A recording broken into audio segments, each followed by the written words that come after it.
Hello students, this is my second class of semiconductor, chapter 14, class 12. Today topic of my class is energy band theory. অসমীয়াত কোৱা হয় শক্তি পদাৰ্থৰ শক্তিৰ প্ৰতি। তো যেতিয়া সেমিকন্ডাক্টৰৰ কেইটামান বিশেষ ধৰ্ম আছে। Semiconductor shows some peculiar behavior. Number one, semiconductor electricity conduct করে, মানে semiconductor electricity allow করে, semiconductor মাঝে বিদ্যুৎ প্রবাহ চালিত হয়। Number one. নাম্বার টু, কিমান বিদ্যুৎ চালিত হব সেইখিনিও আমি কন্ট্রোল কৰিব পাৰিম, মানে সেমিকন্ডাক্টৰৰ কন্ডাক্টিভিটি আমি নিৰ্ধাৰণ কৰিম। Number three,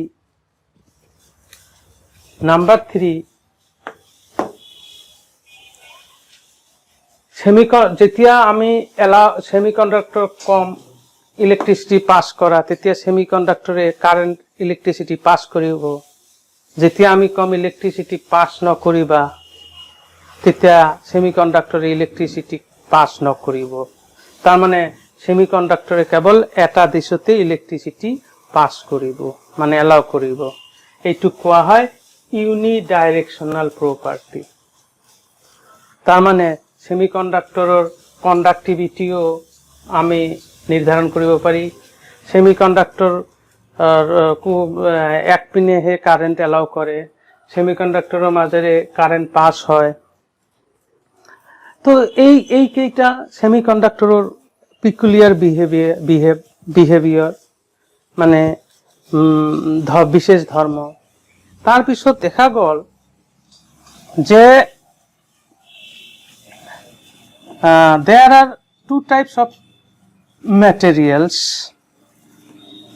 germanium and silicon.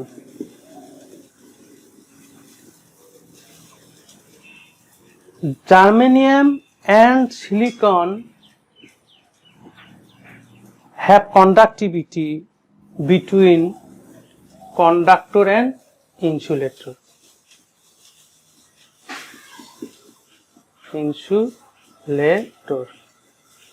মানে দেখা গ'ল জার্মেনিয়াম আৰু সিলিকনৰ পৰিবাহিতা পৰিবাহী আৰু অপৰিবাহী পদাৰ্থৰ মাজত থাকে। সেইকাৰণে ইহঁতৰ নাম দিয়া হৈছে সেমিকন্ডাক্টৰ। তাৰ মানে সেমিকন্ডাক্টৰৰ কন্ডাক্টিভিটি কন্ডাক্টৰতকৈ কম, সেমিকন্ডাক্টৰৰ কন্ডাক্টিভিটি ইনসুলেটৰতকৈ বেছি। সেমিকন্ডাক্টৰৰ পৰিবাহিতা পৰিবাহী পদাৰ্থতকৈ কম, অপৰিবাহী পদাৰ্থতকৈ বেছি। ঠিক আছে, ওকে। তো মই এতিয়া এটা টেবিল দেখাম, অলৰেডি ড্ৰ কৰি ৰাখিছো বোৰ্ডত। ম্যাটেরিয়াল রেজিস্টিভিটি মানে আপেক্ষিক রোধকতা, কন্ডাক্টিভিটি মানে বৈদ্যুতিক পরিবাহিতা, কন্ডাক্টর মানে ধাতু, সেমিকন্ডাক্টর, ইনসুলেটর। আচ্ছা, কন্ডাক্টরের আপেক্ষিক রোধকতা 10 to the power minus 8 to the power 10 to the power minus 2, মানে রেজিস্টিভিটি কম, সেই কারণে কন্ডাক্টৰৰ কি পৰিবাহিতা বেছি।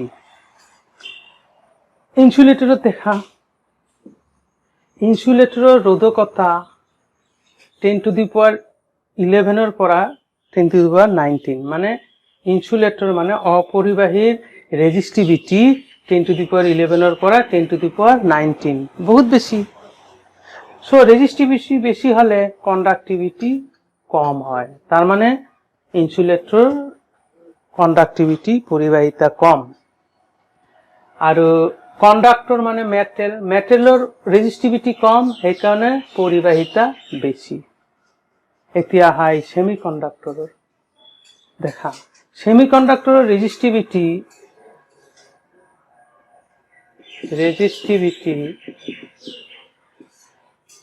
যেতিয়া 10⁻⁵কৈ কম হয়,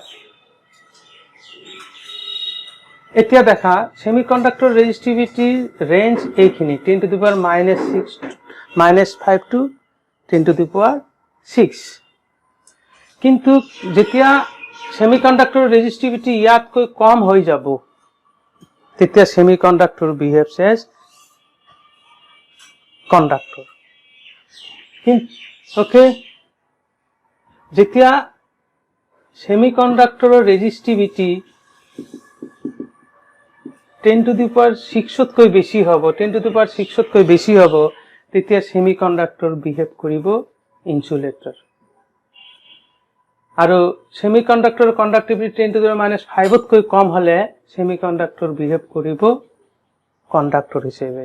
তাৰ মানে সেমিকন্ডাক্টৰৰ পৰিবাহিতা, সেমিকন্ডাক্টৰৰ দেখা সেমিকন্ডাক্টৰৰ আপেক্ষিক ৰোধকতা, অৰ্ধপৰিবেৰ আপেক্ষিক ৰোধকতা ইয়াতকৈ কম হলে সেমিকন্ডাক্টৰ কন্ডাক্টৰ হিসেবে বিহেভ কৰিব। সেমিকন্ডাক্টৰৰ আপেক্ষিক ৰোধকতা ইয়াতকৈ বেশি হলে সেমিকন্ডাক্টৰ ইনসুলেটৰ অৰ্থাৎ অপৰিবাহী হিসেবে বিহেভ কৰিব। এতিয়া কথা হল যে এতিয়া কথা আমাৰ হল যে what happens inside the semiconductor, semiconductor ভিতৰত কি ঘটি থাকে, why semiconductor shows this peculiar behavior, semiconductor এনেকুৱা peculiar বা বিশেষ ধৰ্ম কিয় দেখুৱায়। তেতিয়া সাইন্টিষ্টবোৰে সেমিকন্ডাক্টৰৰ ওপৰত অধ্যয়ন কৰিছিল, ষ্টাডি কৰিছিল আৰু সেমিকন্ডাক্টৰবোৰক ক্লাসিফাইড কৰিছিল। সাইন্টিষ্ট অধ্যয়ন কৰাৰ পিছত দেখিলে যে কিছুমান পদাৰ্থ সেমিকন্ডাক্টৰৰ দেখুৱাৰ বিশেষ ধৰ্ম দেখুৱায়। তো সাইন্টিষ্ট বিলাকে দেখিলে সেমিকন্ডাক্টৰ ফাউন্ড ইন ভেৰিয়াস ফৰ্ম, মানে এই অৰ্ধপৰিবাহী বৰ বিভিন্ন ৰূপত পোৱা যায়।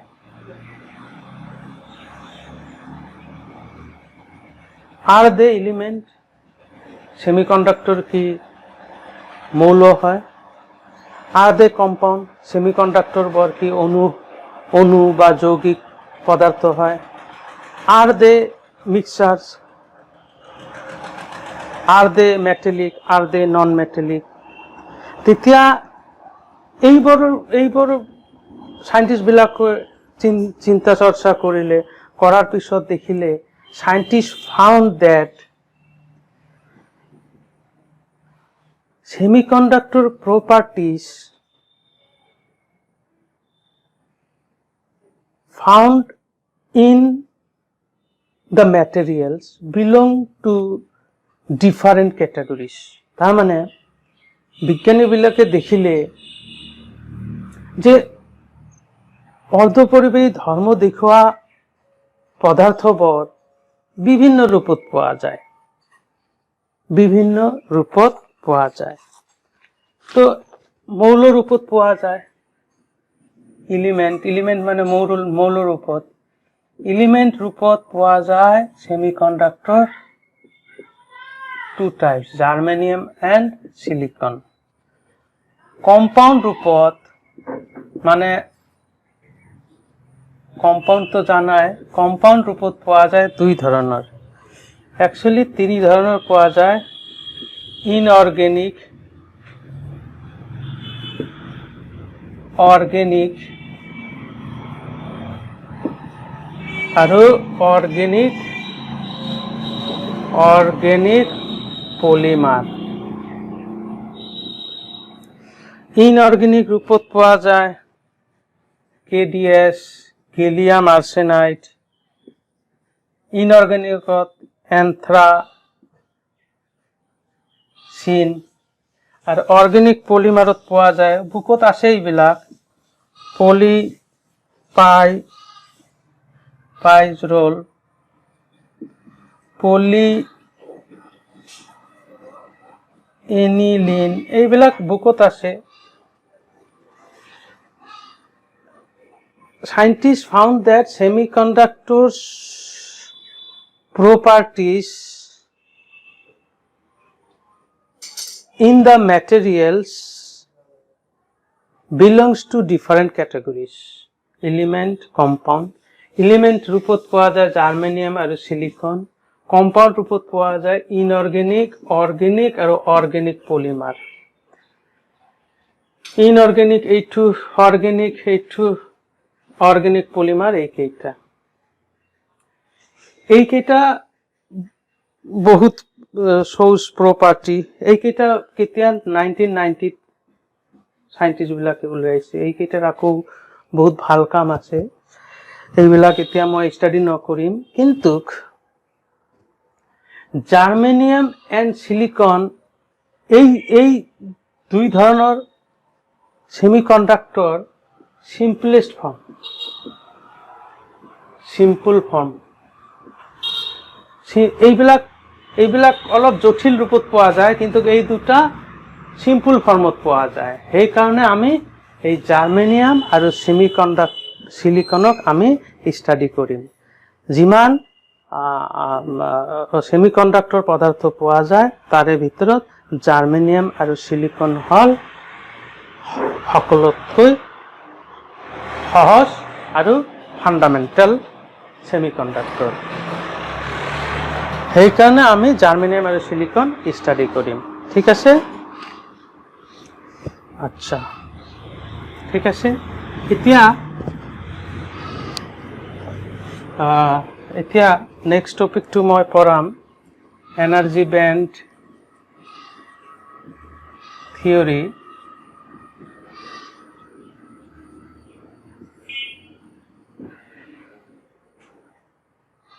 We will study the matter on the basis of energy of electron. আমি এতিয়া বিভিন্ন পদাৰ্থবোৰ আলোচনা কৰিম সেই পদাৰ্থবোৰত থকা ইলেক্ট্ৰনৰ শক্তিৰ ওপৰত। ইলেক্ট্ৰনৰ শক্তি আছে। আচ্ছা, যেনেকুৱা জাৰ্মেনিয়াম, সিলিকন। সিলিকনত কি হয়? 2, 8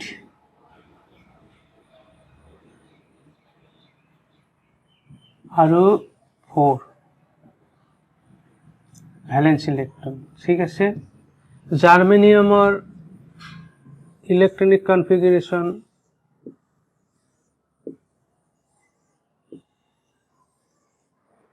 2,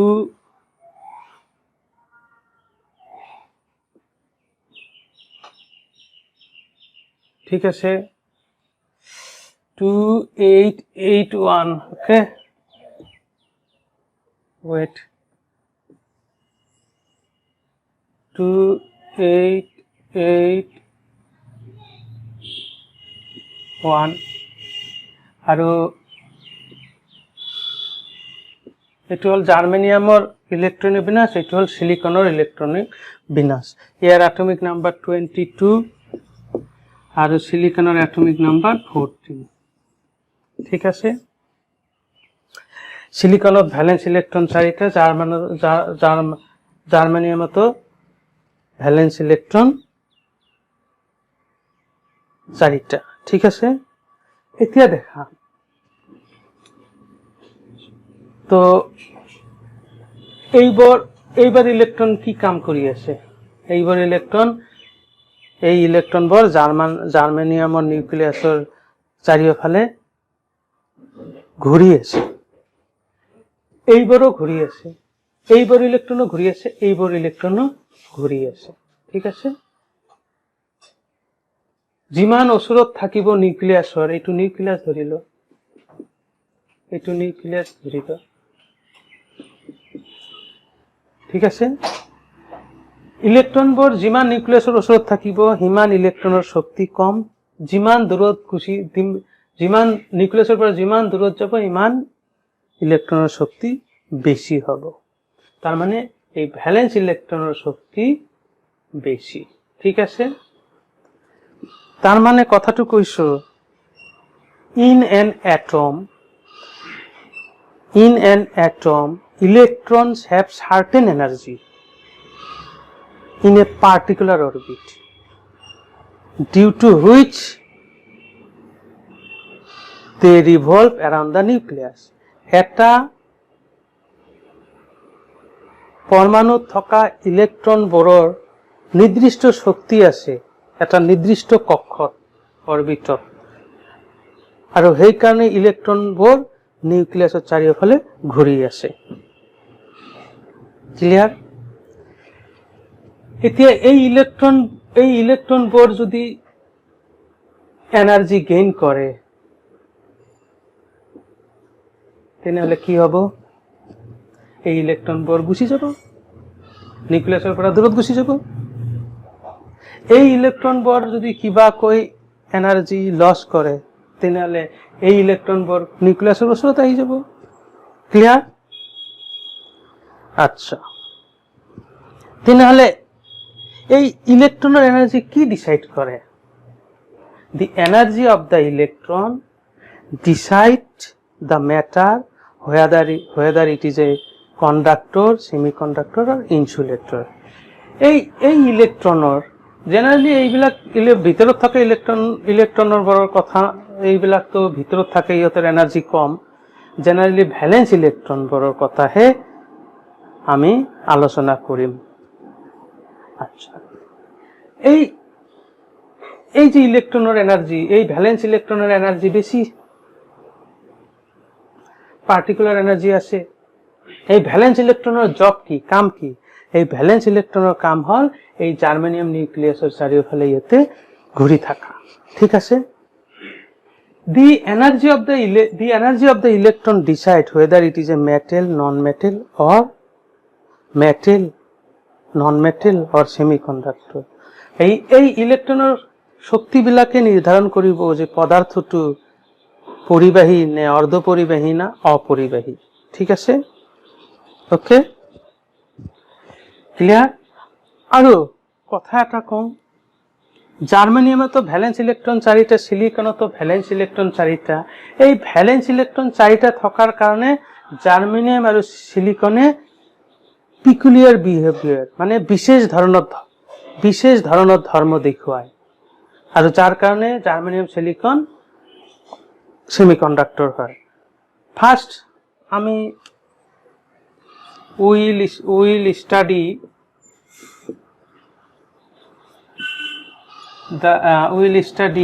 an isolated atom. তার পিছত will study a group of atoms.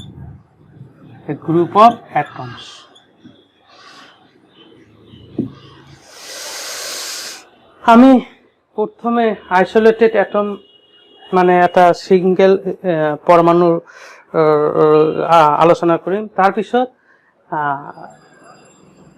পৰমাণুবোৰ একেলগে থাকিলে কেনেকুৱা ধৰণৰ বিহেভ কৰে সেইটো আলোচনা কৰিম। কিন্তু দেখিম এই ইয়াত যিবিলাক ইলেক্ট্ৰনৰ এনাৰ্জি আছে আৰু ইয়াত যিবোৰ ইলেক্ট্ৰনৰ এনাৰ্জি আছে, ইয়াৰ যিটো এনাৰ্জিৰ প্যাটাৰ্ন আৰু এই গ্ৰুপ এটমছত ইলেক্ট্ৰনৰ এনাৰ্জিৰ প্যাটাৰ্ন টোটালি ডিফারেন্ট। দেখা, সিঙ্গেল এটম, এটা পরমাণু, single atom does not exist naturally. Single atom generally প্রাকৃতিক পোৱা নাযায়। তো এটম বিলাক কেনেকৈ থাকে? Atoms exist in the form of crystal এটমবোৰ স্ফটিক আকাৰত থাকে য'ত বিলিয়নছ এটমছ টুগেদাৰ এক্সিষ্ট তাৰমানে কঠিন পদাৰ্থত পৰমাণুবোৰ একগোট হৈ থাকে বুজিছা এতিয়া মই আলোচনা কৰিম এটা বস্তু যে ঠিক আছে সে মই সিলিকন তিনিটা সিলিকনৰ পৰমাণু নিলে তিনিটা সিলিকন পৰমাণু বেলেগ বেলেগ কৈ নিল এইটো এটা সিলিকন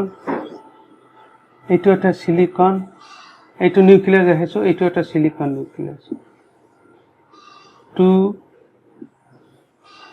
8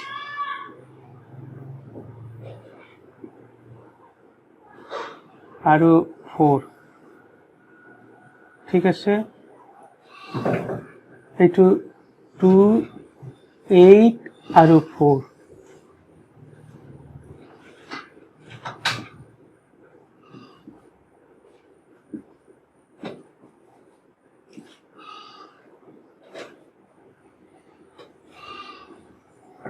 আচ্ছা এইবিলাক দূৰে দূৰে এটমবোৰ আছে হা এটমবোৰ ওচৰত নাই দূৰত আছে ঠিক আছে আচ্ছা মই এই সিলিকন পৰমাণুৰ ইলেক্ট্ৰন এইবোৰ ইলেক্ট্ৰন আৰু এইটো অৰবিটত ইলেক্ট্ৰন এনাৰ্জি কম এইটো অৰবিটত ইলেক্ট্ৰন এনাৰ্জি অলপ বেছি এইটো অৰবিটত ইলেক্ট্ৰন এনাৰ্জি আৰু বেছি সেইবিলাক মই গ্ৰাফত ৰিপ্ৰেজেন্ট কৰিব খুজিছো গ্ৰাফ এটা বনাই নিলো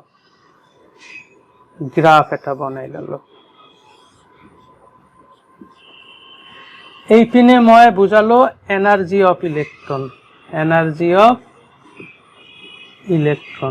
মানে ইলেক্ট্ৰনৰ এনাৰ্জি বহন ঠিক আছে তো এইটো ধৰা 0 নাই এনাৰ্জি তো ইয়াত অলপ এনাৰ্জি আছে এইটো এই লেভেল আৰম্ভ হৈছে ঠিক আছে তো এই হাইটটো কি বুজায় এই হাইট রিপ্রেজেন্টস এনার্জি ঠিক আছে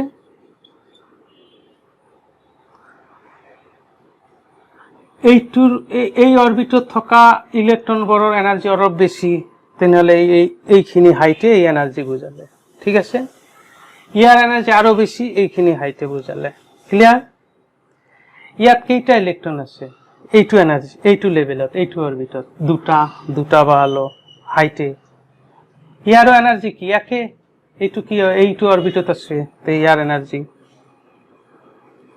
এই দুটা ইলেক্ট্রন এনার্জি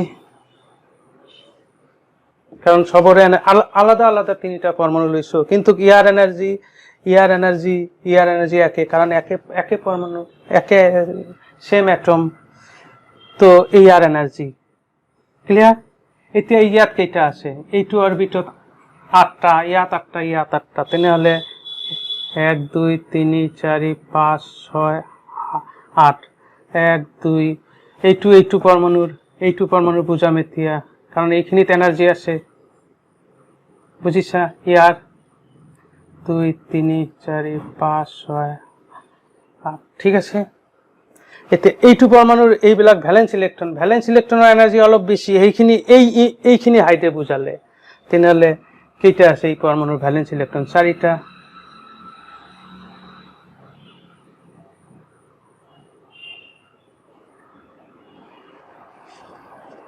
তার মানে কি এই তিনিটা পরমাণুর ইলেক্ট্রন বোৰৰ যিখিনি এনাৰ্জি আছে সেই এনাৰ্জিখিনি আমি গ্ৰাফত বুজাব পাৰিলো এটা তোমালোকে দেখা তার মানে তিনিটা পরমাণুত কেইটা ইলেক্ট্রন আছে 6টা এই যে এইটো অরবিটত ফার্স্ট অরবিটত 6টা আছে তে 6টা ইলেক্ট্রন দেখালো সেকেন্ড অরবিটত 8টা 24 তো 24 ইলেক্ট্রনের এনার্জি এইটো লেভেলত আছে ভ্যালেন্স ইলেক্ট্রন 4টা কই আছে ইয়তৰ এনাৰ্জি অলপ বেশি তেনেহলে 4টা তেনেহলে তিনিটা পৰমাণুৰ এনাৰ্জি আমি ডায়াগ্ৰামত ৰিপ্ৰেজেন্ট কৰিব পাৰিলো হাইট খিনি কি বুজালে এনাৰ্জি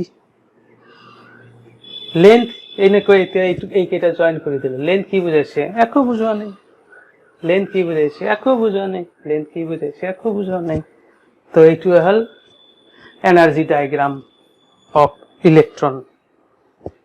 ঠিক আছে, ক্লিয়াৰ? আচ্ছা, এতিয়া সেই তিনিটা এটম দূৰে দূৰে আছে, দূৰত আছে, বহুত দূৰত। সেইবিলাক এটমক ওচৰত অনা নাই।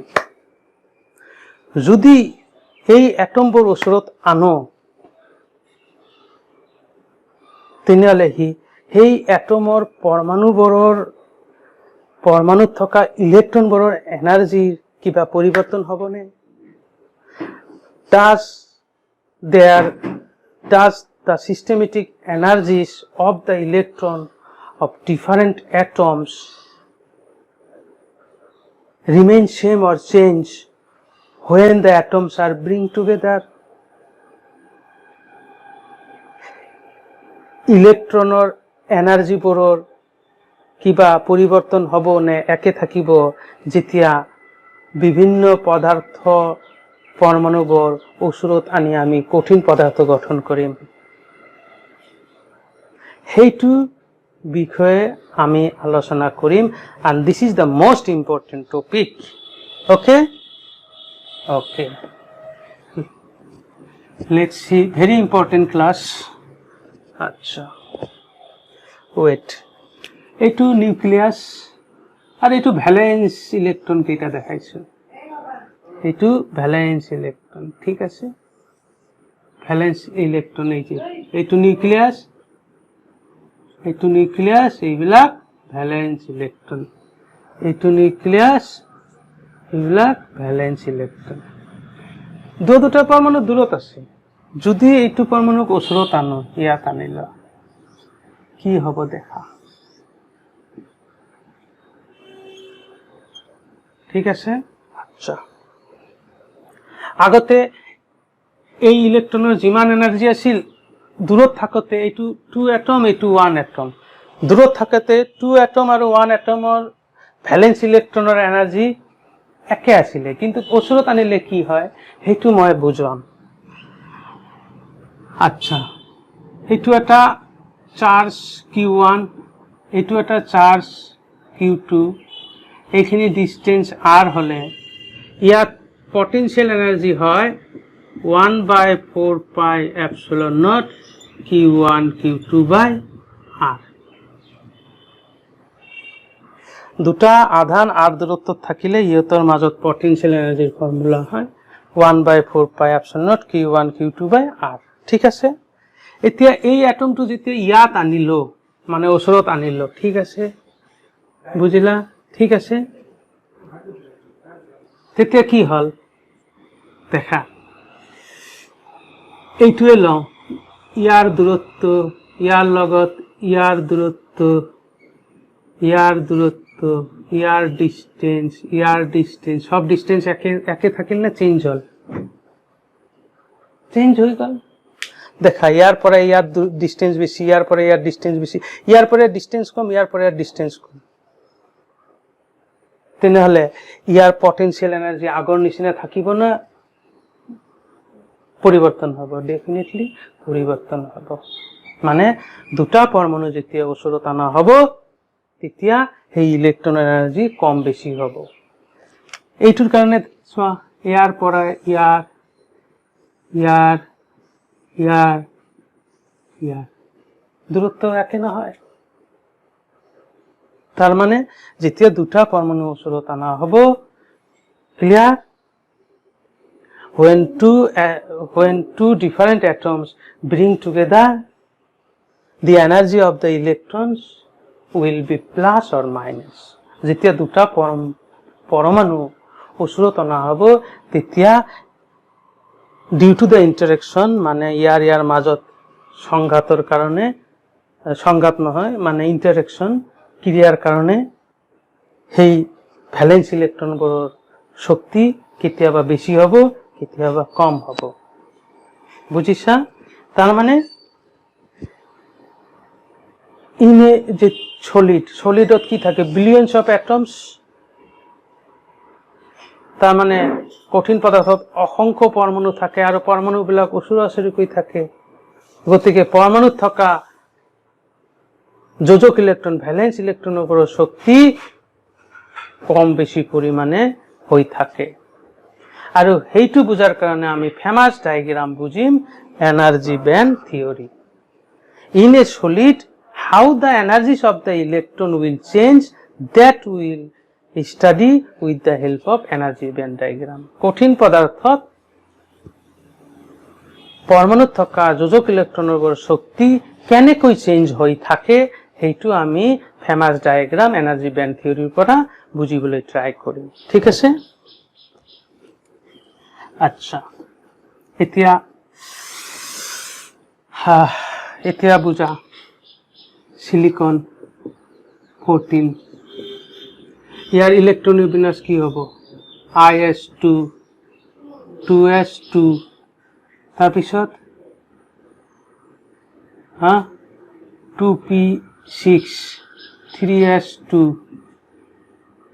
3p2 এইটো ইলেক্ট্ৰনিক বিন্যাস তাৰ মানে এইটো হল is ইয়াৰ দুটা ইলেক্ট্ৰন এইটো টুৱাইস s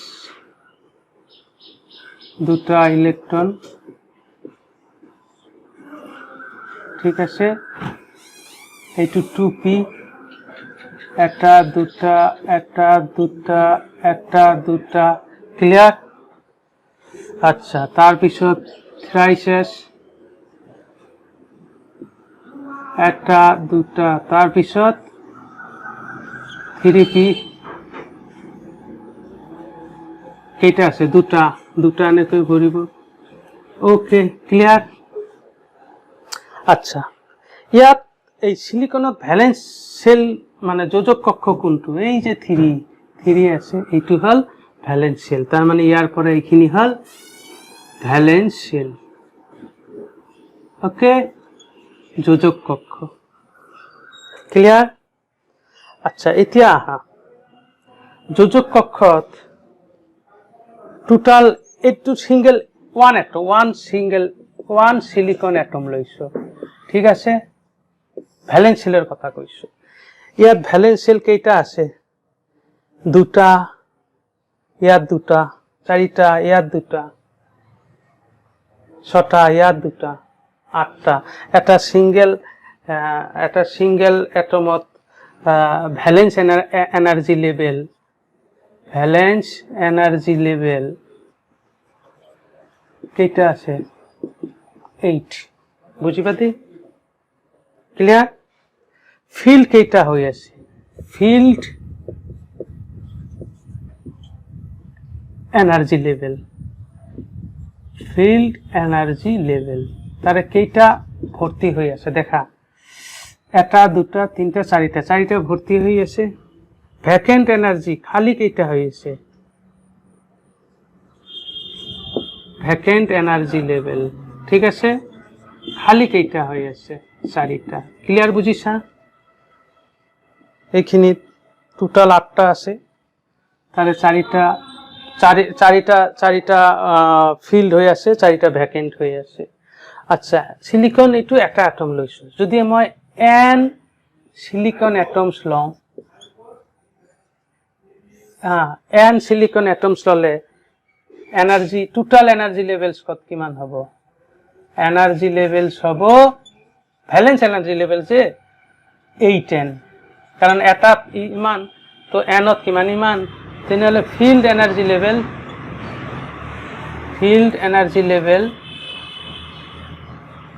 এনার্জি লেভেলস কিমান 4n তেনেহলে ভ্যাকেন্ট মানে খালি এনার্জি লেভেলস কেইটা খালি এনার্জি লেভেলস হল 4n ঠিক আছে ক্লিয়ার তার মানে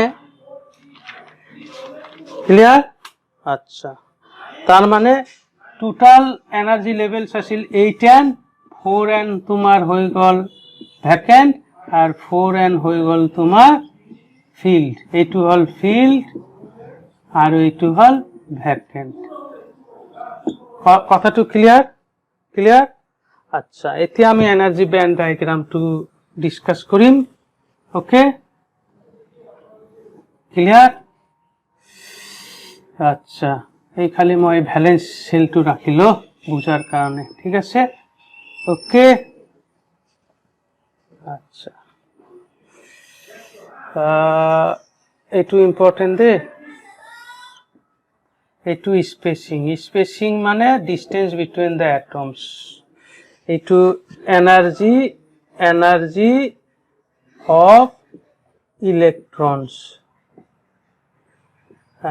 of electrons clear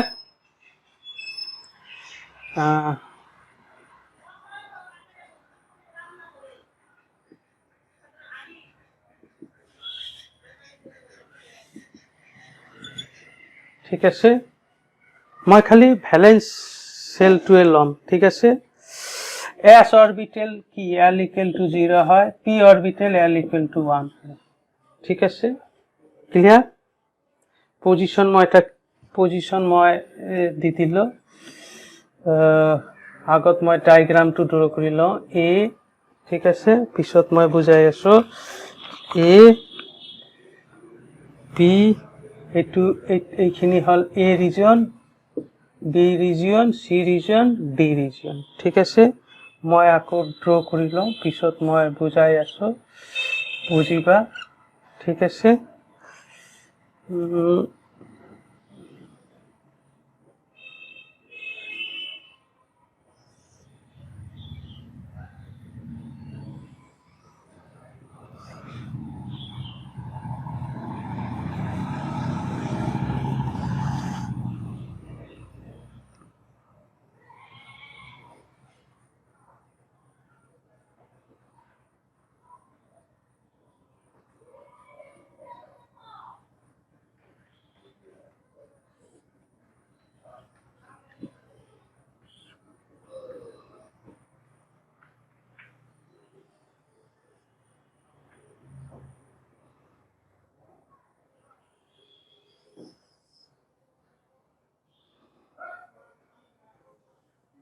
মই আগত ড্ৰ কৰি লওঁ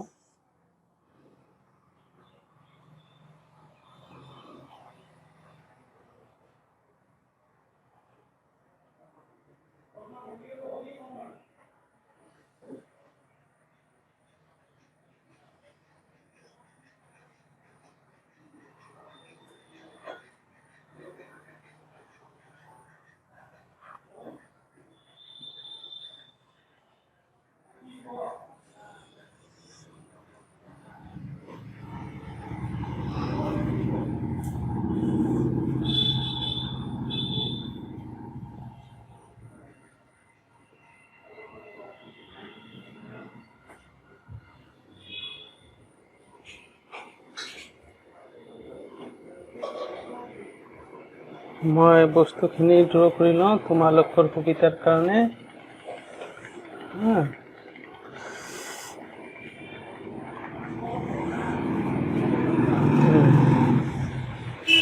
এইটো বুকত দিয়া আছে ক্লিয়াৰ কৈ বুজাম বুজি যাবা চিন্তা কৰিব নালাগে ঠিক আছে আচ্ছা আমাৰ টোটাল কিমান এনাৰ্জি লেভেল আছিল 8n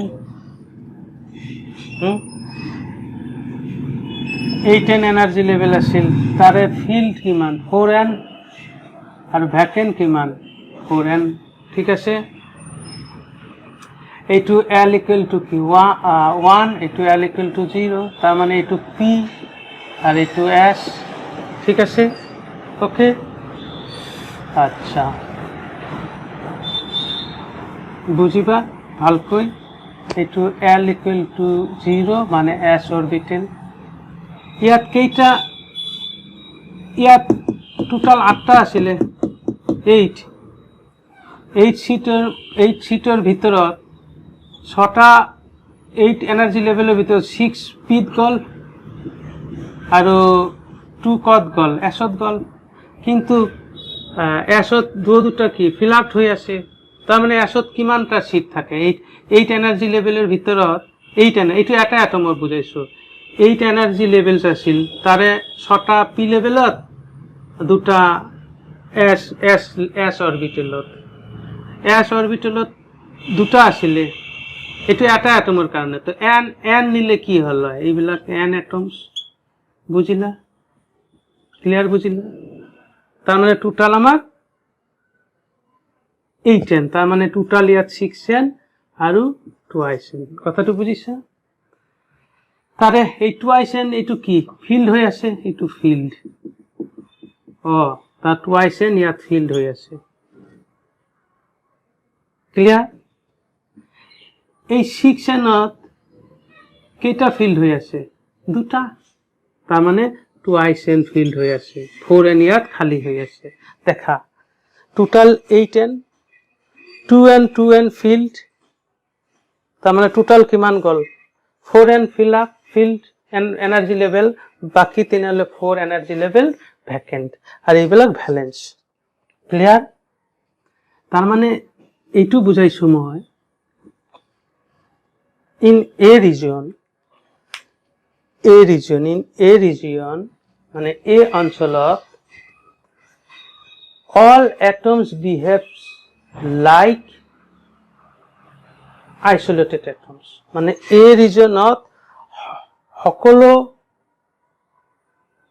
পরমাণু পৃথক পরমাণু হিসেবে বিহেভ কৰি আছে কিয় কাৰণ বহুত দূৰত আছে এতিয়া পৰমাণুবোৰ ওচৰত আহা নাই মানে এইটো ক্ৰিস্টাল ফৰ্ম কৰা নাই তিনলে ভ্যালেন্স ইলেক্ট্ৰনৰ এনাৰ্জি বিলাক আইসোলেটেড এটম মানে পৃথক পৰমাণু তিহতৰ এনাৰ্জিৰ কোনো কম বেশি নহয় এনাৰ্জি সবৰে একে হৈ থাকে তাৰ মানে ইয়াত টুৱাইছ এন ইলেক্ট্ৰনছৰ এনাৰ্জি এইটো লেভেলত আছে ইয়াত টুৱাইছ এন ইলেক্ট্ৰনৰ এনার্জি লেভেল ইয়াত আছে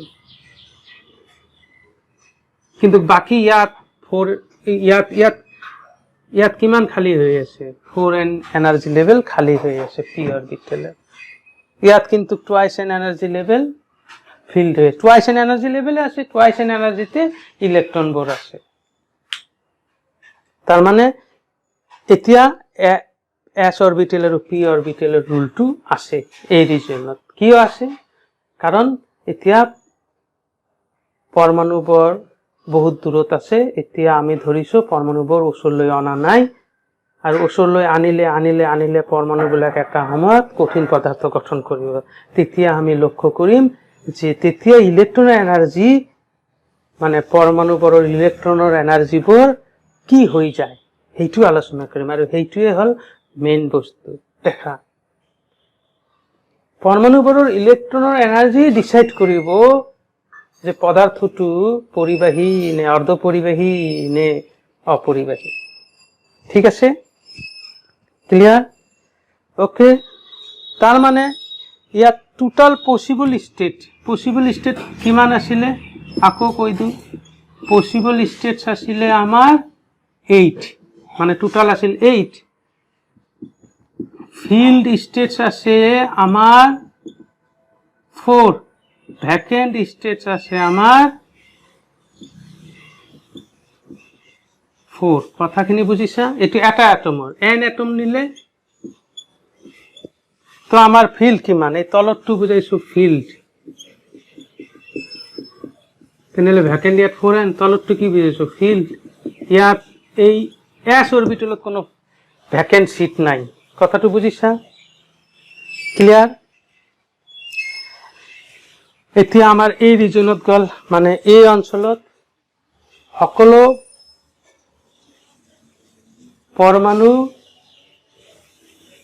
পৰমাণুবোৰ পৃথক পৰমাণু হিসাবে কাম কৰি আছে কাৰণ পৰমাণুবোৰ বহুত দূৰত আছে বি ৰিজিয়ন এতিয়া মই আলোচনা কৰিম বি ৰিজিয়ন ঠিক আছে আচ্ছা এইখিনি বুজিবা বি ৰিজনত বুঝাম এইটো ইয়াত লিখি দিও পি আৰু পি স্টেট এস স্টেট বুঝি লবা বি রিজনত কি হয় তো when bring atoms closer the energies of the electron change due to interaction B region তার মানে যেতিয়া আমি পৰমাণুবোৰক এই ৰিজনৰ পৰা এইখিনি এই ৰিজনত এনাৰ্জি লেভেলৰ কোনো ক্ষতি নহয় এই ৰিজনৰ পৰা বি ৰিজনত পৰমাণুবোৰক আনিলো ওচৰা-ওচৰি তেতিয়া পৰমাণুবোৰৰ ইলেক্ট্ৰনৰ এনাৰ্জি পৰিৱৰ্তন হ'ব পৰমাণুবোৰৰ মাজৰ পৰস্পৰ ক্ৰিয়াৰ ফলত। এই যে বুজালো যে অলপ আগত, এইটো এটা কথাটো বুজিছা, এইটো ভ্যালেন্স, চাৰিটা ইয়াৰ ডিস্টেন্স কমিল, ডিস্টেন্স বাঢ়িল, ইয়াৰ লগত ইয়াৰ ডিস্টেন্স তাৰমানে যেতিয়া ওচৰা-ওচৰিকৈ আনিম, পৰমাণুবিলাক যেতিয়া ওচৰা-ওচৰিকৈ আনিম, তেতিয়া ইহঁতৰ মাজত দূৰত্ব পৰিৱৰ্তন হ'ব। মাজত দূৰত্ব যেতিয়া পৰিৱৰ্তন হ'ব, ফৰ্মুলা মতে পটেনশিয়াল এনাৰ্জিৰ ফৰ্মুলা মতে Q1 Q2/R, এই ডিস্টেন্স কি হ'ব? কম বেছি হ'ব। ডিস্টেন্স কম বেছি হোৱাৰ ফলত সেই ইলেক্ট্ৰনবোৰৰ এনাৰ্জি কম বেছি হ'ব। মানে পৰমাণুবোৰৰ ইলেক্ট্ৰন এনাৰ্জি কোনোবাৰ ইলেক্ট্ৰন এনাৰ্জি বেছি হ'ব, কোনোবাৰ কাৰণে ইলেক্ট্ৰন এনাৰ্জি কম হ'ব। তাৰ মানে এইটো বুজাইছো, এই বি ৰিজনত, এতিয়া মই বি ৰিজনৰ কথা কৈ আছো, when atoms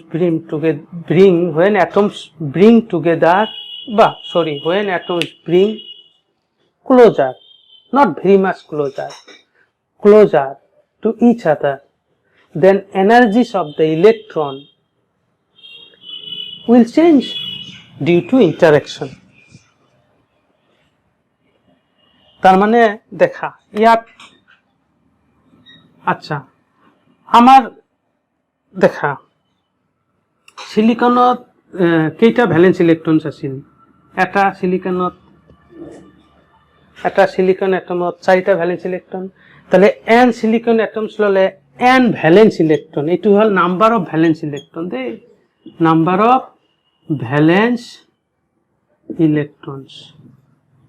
number of valence electrons, ঠিক আছে? নাম্বার অফ ভ্যালেন্স ইলেক্ট্রনস, বুঝিলা কথাটো? ক্লিয়ার? এটু নাম্বার অফ ভ্যালেন্স ইলেক্ট্রনস। কিন্তু আমার পসিবল স্টেট আছিল 8n, তারে 4n ফিল্ড, 4n ভ্যাকেন্ট, কিন্তু আমার হাতত 4n ইলেক্ট্রনস আছে। 4n ইলেক্ট্ৰনসৰ p অৰবিটেলত টুৱাইছ n ইলেক্ট্ৰনস, s অৰবিটেলত টুৱাইছ n ইলেক্ট্ৰনস। যেতিয়া v ৰিজনত আহিব, মানে পৰমাণুবিলাক যেতিয়া ওচৰত আনিম, তেতিয়া কি হ'ব? সেই ইন্টাৰেকশনৰ কাৰণে এইটো ইলেক্ট্ৰন এইটোৰ ওচৰত আহিব, এইটো ইলেক্ট্ৰন এইটোৰ ওচৰত আহিব, ইলেক্ট্ৰনৰ এনাৰ্জি কম বেছি হ'ব। মানে কিছুমান ইলেক্ট্ৰন এনাৰ্জি বাঢ়িব, কিছুমান ইলেক্ট্ৰন এনাৰ্জি কমিব। এই যে টুৱাইছ n ইলেক্ট্ৰনেৰে কিছুমান ইলেক্ট্ৰনৰ এনাৰ্জি বুঝিবা, কিছুমান ইলেক্ট্ৰনৰ এনাৰ্জি দেখা, এই যে বুঝিবা কথাটো, হ্যাঁ? ডায়াগ্ৰামটো বুঝাই দি আছো।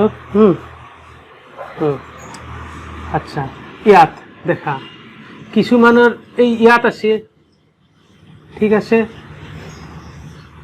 ডায়াগ্ৰামটো মেইন, হ্যাঁ? কিছুমানৰ এনাৰ্জি বাঢ়িব, এই টুৱাইছ n ইলেক্ট্ৰন, হ্যাঁ? কিছুমানৰ এনাৰ্জি এনেকৈ থাকিব, কমিব, ঠিক আছে? বুজিছা? ঠিক আছে?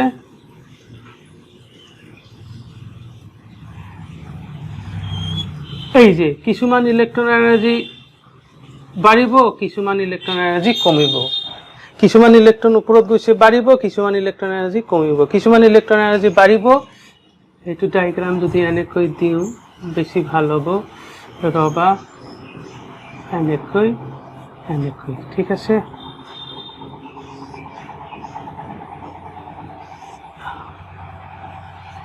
কিছুমান ইলেক্ট্ৰন এনাৰ্জি বাঢ়িব, কিমান ইলেক্ট্ৰন? Twice n। কিছুমান ইলেক্ট্ৰন এনাৰ্জি বাঢ়িব, কিছুমান ইলেক্ট্ৰন এনাৰ্জি কমিব সেই ইন্টাৰেকশনৰ কাৰণে, ঠিক আছে? বুজিলা? সেইটো হল বি ৰিজনত ঘটনা। এতিয়া আমি সি ৰিজনত,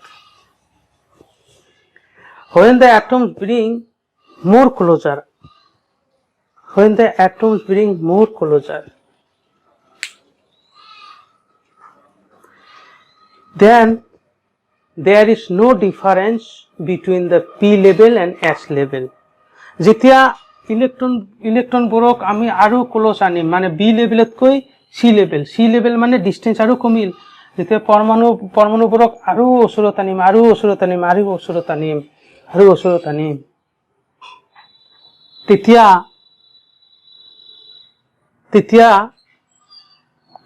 এই পি আৰু এস লেভেল কোনো না থাকে সব মিক্স আপ হয়ে যাব তার মানে এই যে মিক্সিং হয়ে গেল এইখিনিতে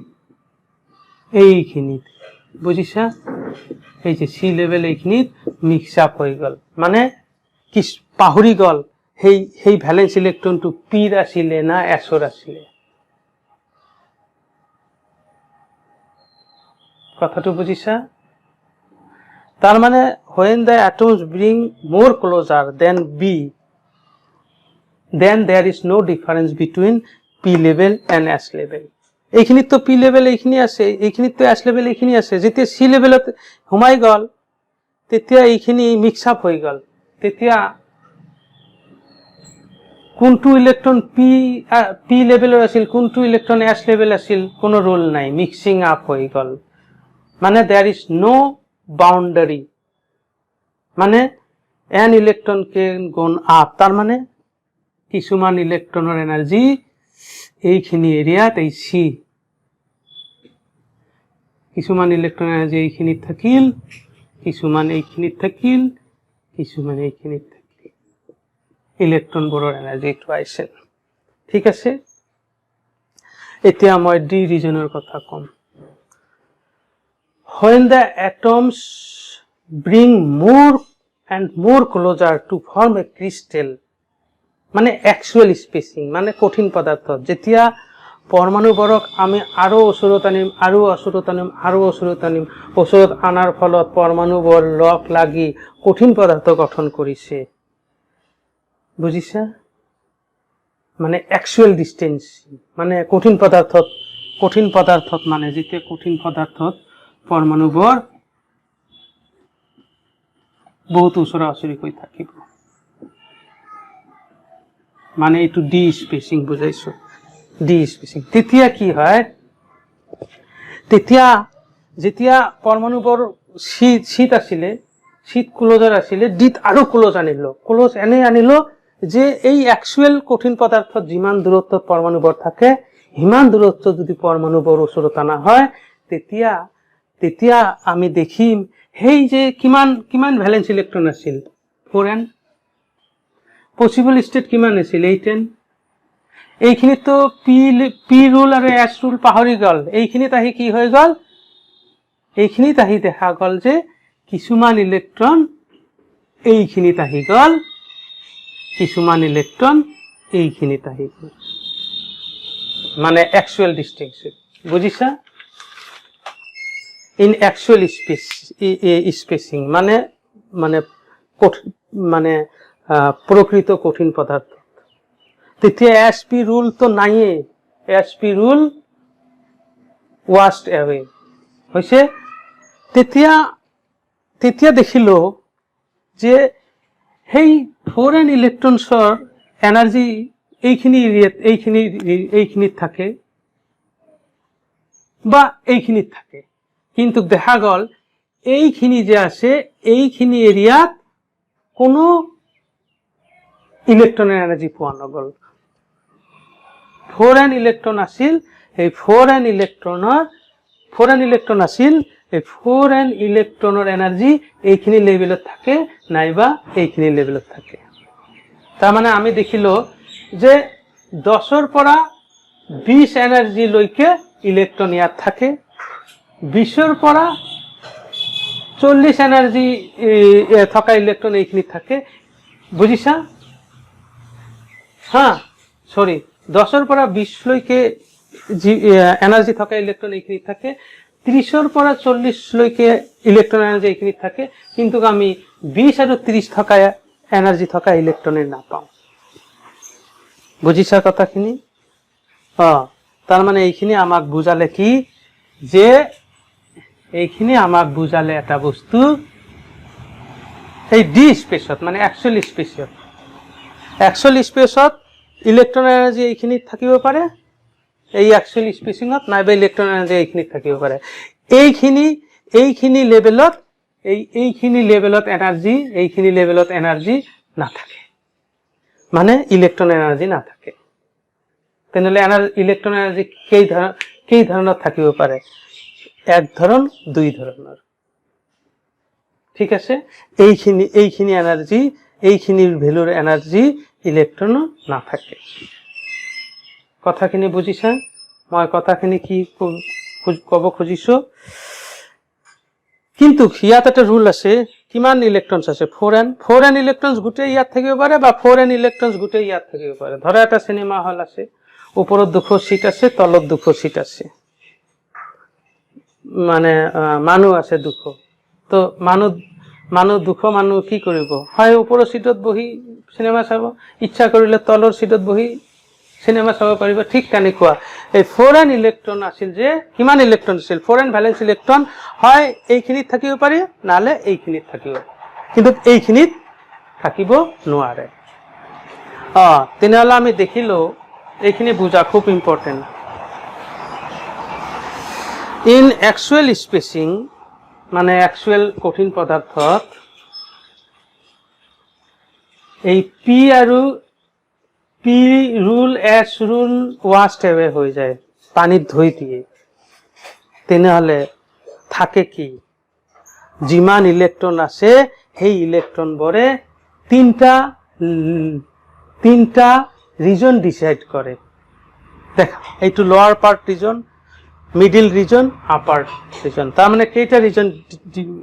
যিমান ইলেক্ট্ৰন আছে সেই ইলেক্ট্ৰনৰ এনাৰ্জিবোৰে তিনিটা ৰিজন ডিচাইড কৰে। একটা হল আপাৰ ৰিজন, এটা হল মিডিল ৰিজন, ওকে, আৰু এটা হল লোৱাৰ ৰিজন। ঠিক আছে, ইলেক্ট্ৰন এই লোৱাৰ ৰিজনত থাকিব পাৰে বা আপাৰ ৰিজনত থাকিব পাৰে। মিডিল ৰিজনত ইলেক্ট্ৰন থাকিব নোৱাৰে, কাৰণ ইয়াত ইলেক্ট্ৰন এনাৰ্জি থাকিব নোৱাৰে। ঠিক আছে, ক্লিয়াৰ? আচ্ছা, তাৰ মানে ক্লিয়াৰ? এতিয়া কওঁ, এতিয়া এইখিনি ইম্পৰ্টেণ্ট, এইখিনি এতিয়া ইম্পৰ্টেণ্ট। আচ্ছা, এইখিনি বুজিলা আৰু ভালকৈ। আচ্ছা, তো আমি দেখিলো যে 4n ইলেক্ট্ৰনছৰ এনাৰ্জি লেভেল, ইলেক্ট্ৰনৰ এনাৰ্জি লেভেল এনেকৈ থাকিব পাৰে। এইবিলাক কি এনাৰ্জি লেভেল? মানে ইলেক্ট্ৰন থাকিব পৰা সিট। তেনেহ'লে কিমান এনাৰ্জি লেভেল হ'ল? বহুত। মানে এইটো কি এক্সুৱেল সলিডত, মানে এক্সুৱেল প্ৰকৃত মানে কঠিন পদাৰ্থত যে ইলেক্ট্ৰনৰ এনাৰ্জি লেভেল এইখিনিত থাকিব পাৰে। তো ইয়াত ইলেক্ট্ৰন থাকিব পৰা কিমান এনাৰ্জি লেভেলছ আছে? বহুত এনাৰ্জি লেভেলছ আছে। এই বহুত এনাৰ্জি, ইয়াত কি আছে? Large number of energy levels. এই লাৰ্জ নাম্বাৰ অফ এনাৰ্জি লেভেলছক আমি কি কওঁ? এই এনাৰ্জি লেভেলছ বিলাকক, এই বিভিন্ন শক্তি স্তৰবোৰক আমি এতিয়া নাম দিম বেণ্ড। তো পিছত দেখা গ'ল যে এই ইলেক্ট্ৰন এইখিনি এইবিলাক কি? এইবিলাক সিট, এইবিলাক এনাৰ্জি লেভেল, মানে ইলেক্ট্ৰন এনাৰ্জি এনেকৈ থাকিব পাৰে। এই ধৰা টুৱাইচ এন ইলেক্ট্ৰনে ধৰিলো, টুৱাইচ এন ইলেক্ট্ৰন এই ইয়াত থাকিল, ইয়াত থাকিল, ইয়াত থাকিল, ইয়াত থাকিল, এনাৰ্জি এইবিলাক এনাৰ্জি। বুজিছা? তেনেহ'লে এইটোও কি হৈ গ'ল? এইটোও বেণ্ড হৈ গ'ল, এইটোও বেণ্ড হৈ গ'ল। ঠিক আছে, তো এইটো হল এক্সুৱেল, এইটো হল এক্সুৱেল। তো এইটো মই এই যে বনাই নিলো, এই যে বনাই নিলো। ঠিক আছে, আচ্ছা, এইটো মই এতিয়া ডায়াগ্ৰামত বুজাম, ক্লিয়াৰ হৈ যাব। দেখা, এইটো হল এনাৰ্জি। ঠিক আছে, ইয়াৰ পৰা আৰম্ভ হৈছে এইবিলাক হল এনাৰ্জি লেভেলছ, লোৱাৰ পাৰ্ট এনাৰ্জি লেভেলছ, মানে এইবিলাকৰ এনেকুৱা ধৰণৰ এনাৰ্জি। এইবিলাক কি এনাৰ্জি? হাইট এনাৰ্জি বুজায়। এনেকুৱা এনাৰ্জি থকা ইলেক্ট্ৰন এক্সুৱেল কঠিন পদাৰ্থত থাকিব পাৰে। ঠিক আছে, তাৰপিছত মাজত গ্যাপ গ্যাপ তাৰপিছত এইটো ঠিক আছে এতিয়াও নাম দিয়া নাই নাম দিম আপাতত এইবিলাক আমি জানিলো লোৱাৰ পাৰ্ট আৰু আপাৰ পাৰ্ট ঠিক আছে এই ডায়াগ্ৰামটো এইটো বুজালো ক্লিয়াৰ এতিয়া এতিয়া ক্লিয়াৰ বুজিলা আচ্ছা তাৰ মানে এই আপাৰ বেন্ড এন্ড লোৱাৰ বেন্ডৰ মাজত এটা গ্যাপ থাকে এই গ্যাপটো কম আমি ফৰবিডেন গ্যাপ বা energy gap the size of the gap depends on the nature of the substance ঠিক আছে লাহে লাহে বুঝাই আছো ভ্যালেন্স সরি আচ্ছা সিলিকন অ্যাটমত কেইটা ভ্যালেন্স ইলেকট্রন থাকে এটা দুটা তিনিটা চাৰিটা কিন্তু সিলিকন অ্যাটমত চাৰিটা ভ্যালেন্স ইলেকট্ৰন থাকাৰ কাৰণে ই ওচৰৰ চাৰিটা ই ওচৰৰ চাৰিটা সিলিকন অ্যাটমৰ লগত কোভ্যালেন্ট বন্ড ফৰ্মেশন কৰিব পাৰে বুজিছা এইটো সিলিকন অ্যাটমৰ কি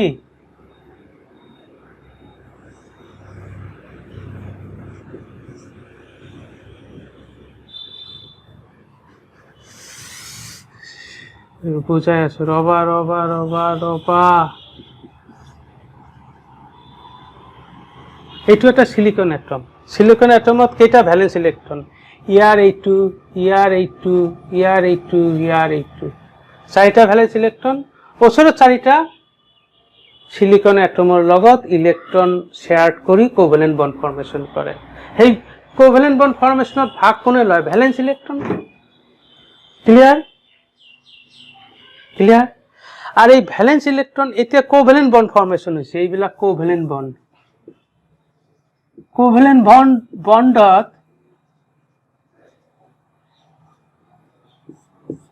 কোভ্যালেন্ট বন্ডত কি হৈ আছে এই ভ্যালেন্স ইলেকট্ৰন বিলাক নিউক্লিয়াসৰ চাৰিওফালে ঘূৰি আছে কেনেকৈ ঘূৰি আছে দেখা এই ইলেকট্ৰনটো আছে ই এনেকৈ এনেকৈ এনেকৈ এনেকৈ এইটোতো ঘূৰিব পাৰে এই ইলেকট্ৰনটো আকৌ এনেকুৱা ঘূৰিব পাৰে এই ইলেকট্ৰনটো আকৌ এনেকুৱা ঘূৰিব পাৰে কাৰণ শেয়াৰ কৰি আছে এই ইলেকট্ৰনটো এই যে এইটোৰ কথা কৈছে এই ইলেকট্ৰনটো এই নিউক্লিয়াসতো ঘূৰিব পাৰে এই ইলেকট্ৰনটো এই নিউক্লিয়াসতো ঘূৰিব পাৰে বুজিছা ক্লিয়াৰ আচ্ছা এই ইলেকট্ৰনটো ই এনেকৈও যাব পাৰে ই এনেকৈও যাব পাৰে কাৰণ এতিয়া শেয়াৰ্ড হৈ আছে clear can this electron come out from this covalent bond এইটো কি এইখিনি তো covalent bond বুজিছা এইখিনি হল covalent bond এইবিলাক covalent bondত আছে electron can this electron come out Can this electron come out from this covalent bond? Can this electron come out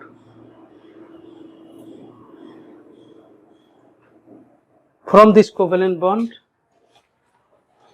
Answer yes. It depends on the energy of the electron. Electron শক্তির উপর নির্ভর করিব কিন্তু এই ইলেকট্রনের ইমান শক্তি নাই যে ই উলাই আহিব পারে This electron does not have that much of energy to escape তেনেহলে আমি কি কৰিব লাগিব এনার্জি দিব লাগিব if we supply energy to this electron then this electron will come out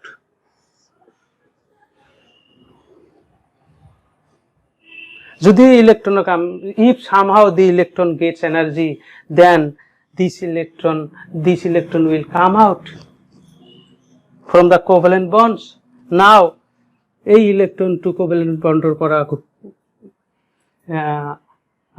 আহি যাব এই ইলেকট্ৰন কোভ্যালেন্ট বন্ডৰ পৰা উলাই আহিল এতিয়া ইয়াৰ জব কি ইয়াৰ জব আৰু নাই নিউক্লিয়াসৰ চাৰিফালে ঘূৰা জব নাই মানে ইয়াৰ ভ্যালেন্সি নো ভ্যালেন্সি জব মানে ই আৰু নিউক্লিয়াসৰ চাৰিফালে নুঘূৰে কিন্তু বাকিবিলাক ঘূৰি আছে ইহঁতৰ ভেলেঞ্চি জব কৰিব লাগিব। তাৰ মানে ই ফ্ৰী হৈ গ'ল, ঘূৰাৰ পৰা ফ্ৰী হৈ গ'ল, সেইকাৰণে এইটোৰ নাম দিল ফ্ৰী ইলেক্ট্ৰনছ। এইবিলাকৰ নাম দিল কি? Free electrons. ক্লিয়াৰ? ক্লিয়াৰ? ই ওলাই আহিল, তাৰ মানে ইয়াৰ এনাৰ্জি বহুত আছে, ইয়াৰ এনাৰ্জি ইজ হাই, ইয়াৰ এনাৰ্জিটো হাই। ইয়াত যদি মই ইলেক্ট্ৰিক ফিল্ড এপ্লাই কৰি দিল হয়, এতিয়া কি হল হয়? এই ইলেক্ট্ৰনটো এনেকৈ কি কৰিল হয়? Electric field direction positive to negative. These free electrons will move opposite to the electric field. যেতিয়া ইলেক্ট্ৰন মুভ কৰিব তেতিয়া হি ইলেক্ট্ৰিচিটি কণ্ডাক্ট কৰিব। তাৰ মানে এই ফ্ৰী ইলেক্ট্ৰনছটোৱে ইলেক্ট্ৰিচিটি কণ্ডাক্ট কৰিব পাৰে। ক্লিয়াৰ? আৰু এই ফ্ৰী ইলেক্ট্ৰনছৰ এনাৰ্জি কি? এই ফ্ৰী ইলেক্ট্ৰনছৰ এনাৰ্জি বহুত বেছি, আৰু যেতিয়া ফ্ৰী হ'ব তেতিয়া ইলেক্ট্ৰিচিটি কণ্ডাক্ট কৰিব, আৰু ইয়াৰ এনাৰ্জি বেছি। বুজিছা? ক্লিয়াৰ? আচ্ছা, এইবিলাক ইলেক্ট্ৰন যে আছে, এইটো ইলেক্ট্ৰনৰ কথা বাদ, এইটো ভ্যাকেন্ট হৈ আছে। এইবিলাক ইলেক্ট্ৰনৰ কাম কি কৰি আছে? এইবিলাক ইলেক্ট্ৰন ভ্যালেন্সি জব কৰি আছে, মানে নিউক্লিয়াছৰ চাৰিওফালে ঘূৰি আছে। তো ইহঁতৰ এনাৰ্জি ইমান বেছি নহয়, তেনেহ'লে এই ইলেক্ট্ৰন, এই ভ্যালেন্স ইলেক্ট্ৰনবোৰৰ এনাৰ্জি ক'ত থাকিব? এনাৰ্জি বেণ্ড ডায়াগ্ৰামত এইবিলাকত ইলেক্ট্ৰন থাকি যাব। এইবিলাক কাৰ এনাৰ্জি? এইবিলাক,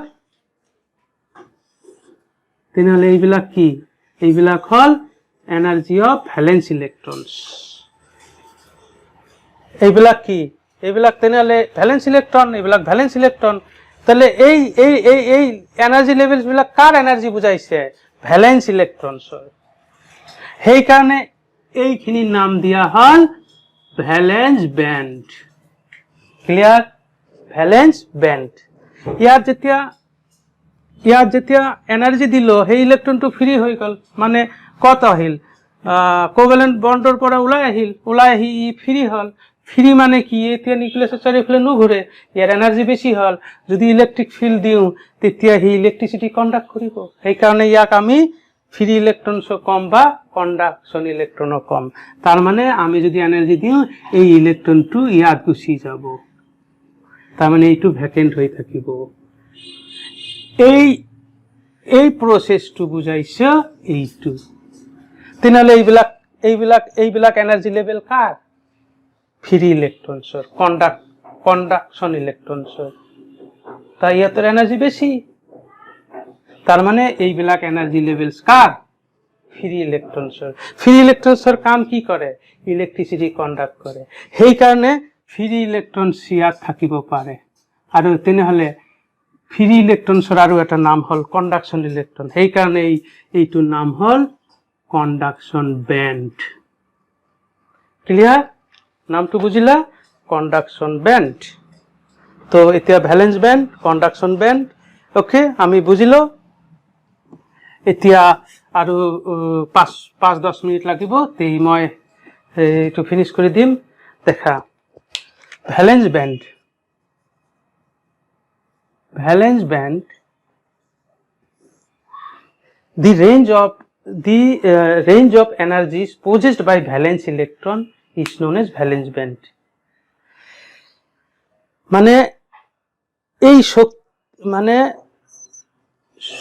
এইবোৰ শক্তি স্তৰত থকা শক্তিসমূহৰ সমান ভ্যালেন্স ইলেক্ট্ৰন, মানে ranges of valence electron বা ranges of energies possessed by valence electron is known as valence band. মানে এইটো বুজাইছো যে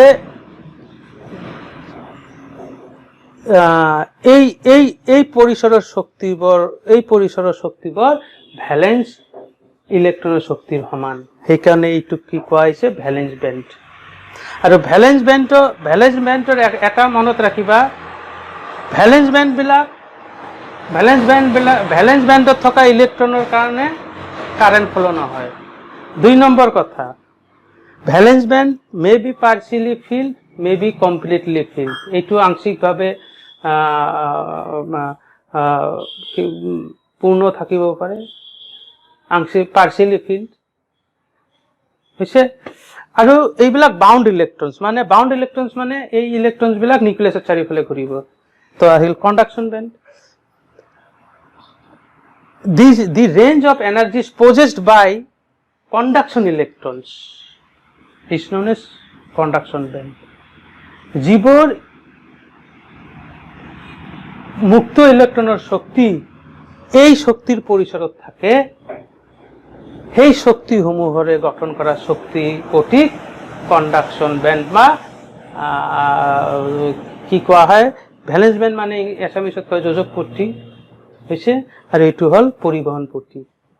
কণ্ডাকশ্যন বেণ্ড মানে হল পৰিবহন পট্টি। ঠিক আছে, ক্লিয়াৰ?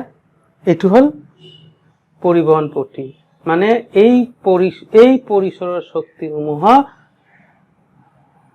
কাৰ ওচৰত আছে? এই পটিৰ শক্তিৰ পৰিসৰ মানে ইয়াৰ পৰা ইয়ালৈকে এই শক্তি কাৰ আছে? দেখা যায় এই শক্তিবোৰ কণ্ডাকশ্যন মুক্ত ইলেক্ট্ৰনৰ আছে। গতিকে এইটোৰ নাম আমি দিল পৰিবহন পট্টি। পৰিবহন পট্টিত কণ্ডাক্টিং ইলেক্ট্ৰনছ থাকে। নাম্বাৰ 2, এই ইলেক্ট্ৰনবোৰৰ কাৰণে কাৰেণ্ট ফ্লো হয়। ক্লিয়াৰ? যদি কণ্ডাকশ্যন বেণ্ড পৰিবহন পট্টিত কোনো ইলেক্ট্ৰন না থাকে, কাৰেন্ট পোৱা নাযাব। ঠিক আছে, তো 3 নম্বৰ হল ফৰবিডেন গ্যাপ বা এনাৰ্জি গ্যাপ। দেখা এইটো কন্ডাকশন বেন্টৰ এইবিলাক কি? এইবিলাক হল শক্তি স্তৰ বহুত শক্তি স্তৰ লৈ কি হৈছে পটি many large number of energy levels and then form band. ইয়াত বহুত এনার্জি লেভেলস আছে। এইটো হল হাইয়েস্ট এনার্জি লেভেল, এইটো হল lowest energy level of conduction band. তো কন্ডাকশন ব্যান্ডৰ লোয়েস্ট এনাৰ্জি লেভেল, আৰ এইটো ভ্যালেন্স ব্যান্ডৰ লোয়েস্ট এনাৰ্জি লেভেল, এইটো ভ্যালেন্স ব্যান্ডৰ হাইয়েস্ট এনাৰ্জি লেভেল।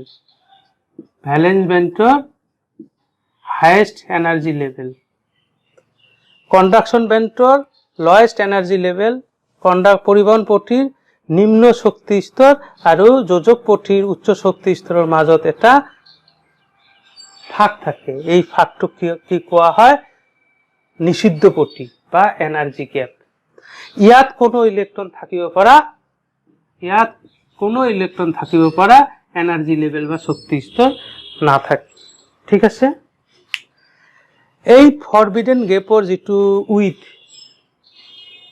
মানে বুঝা এইখিনি দূৰত্ব, এই ফৰবিডেন গ্যাপ বা নিষিদ্ধ পটিৰ যিখিনি দূৰত্ব আছে সেইখিনি ডিপেন্ড কৰে পদাৰ্থৰ ওপৰত। নেক্সট ক্লাছত পঢ়াম মই এই ভ্যালেন্স ব্যান্ড কন্ডাকশন ব্যান্ডৰ ওপৰত আমি কেনেকৈ পদাৰ্থবোৰক বিভক্ত কৰিব পাৰোঁ। Next we will study the classification of matter on the basis of valence band, conduction band and forbidden gap.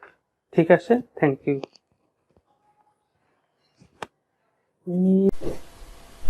Band theory, ঠিক আছে, এইটো অ্যাটম দেখুৱা হৈছে, এইটো এটা পৰমাণু দেখুৱা হৈছে, পৰমাণুৰ এইবিলাক ইলেক্ট্ৰন দেখুৱা হৈছে। ঠিক আছে, আচ্ছা,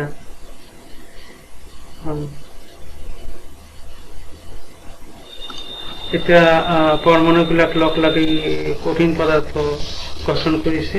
অ্যাটমস টুগেদার ফর্ম এ সলিড। ওকে,